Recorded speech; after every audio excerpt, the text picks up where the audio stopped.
अस्सलाम वालेकुम नाजरीन, आप देख रहे हैं साहिब जी टीवी और मेरा नाम है मोहम्मद अब्दुल्ला।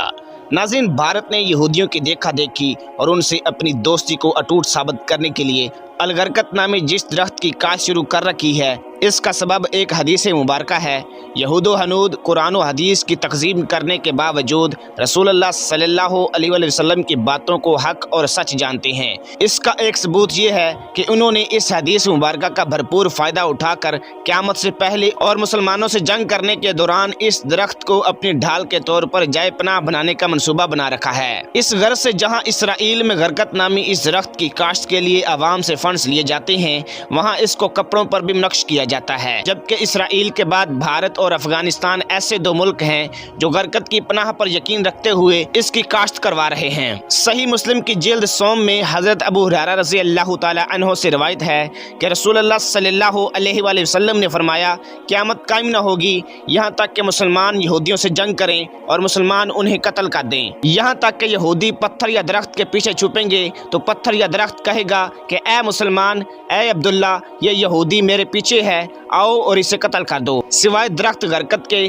क्योंकि वो यहूद के दरख्तों में से है। मुफस्सरीन के मुताबिक गरकत दरअसल शजरे यहूद है जो गूंगा दरख्त या यहूद का पासबान दरख्त कहलाता है। यह खारदार झाड़ी की सूरत में होता है। जन्नतुल बकी का असल नाम भी बकीउल गरकत इसलिए है कि जिस जगह यह कब्रिस्तान है पहले वो गरकत की झाड़ियों का खित्ता था। शजरे गरकत को दज्जाल का साथी भी कहा जाता है।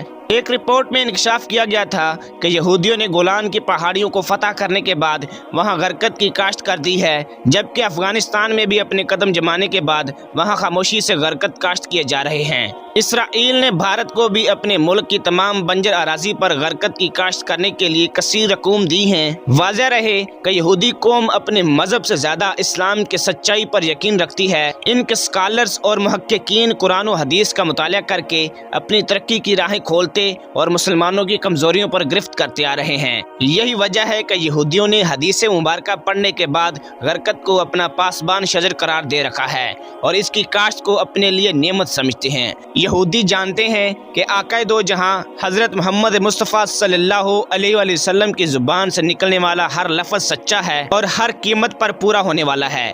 चुनांचे यहूदी इस हदीस की रोशनी में गरकत की काश्त में लगे हुए हैं ताकि मुसलमानों से जंग के दौरान जब इस ज़मीन की हर चीज़ पुकार पुकार कर कहेगी कि ए मुसलमानों, मेरे पीछे एक यहूदी छुपा हुआ है, इसे कत्ल कर दो, तो उस वक्त यही दरख्त गूंगा बनकर इस छुपे हुए यहूदी की पनाहगाह बन जाएगा। यहूदी जानते हैं ऐसा ही होगा, यह मुबारका होकर रहेगा।